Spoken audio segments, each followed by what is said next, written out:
This is a huge deal to me because it means so much for so many companies in technology. But just sticking with telephony, what does it mean for number 3 and number 4 not to come together?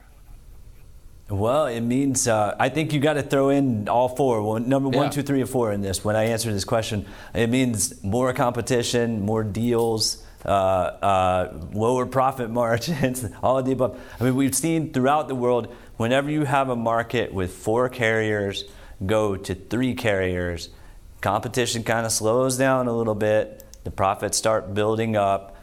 Things get a little more relaxed in the wireless industry if you're a company. If you're a consumer, it's the other way around, I guess. But when you have 4 competitors, things stay pretty competitive, and that's what we're going to have now. Unfortunately for Sprint, which is number 4, and has kind of a history of losing money and of not being able to hang on to subscribers at the same rate as their competitors, that means they've got to get their act together.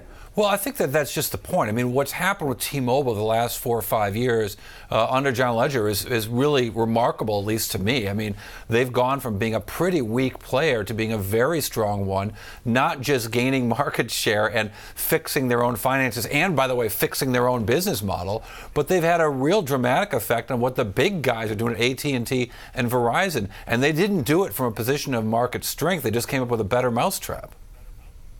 Yeah, exactly. You talk about, some of the things that now are sort of universal in the industry, like, paying for your device separately if you want to, not as part of your contract, unlimited plans. A lot of this stuff, T-Mobile was the originator, or at least sort of the popularizer of in the industry. And that's what a 4-carrier market can do, because remember, when T-Mobile started doing that stuff, it was number 4. So you're going to see Sprint try to innovate in the same way, while T-Mobile continues to say they're going to push the envelope too.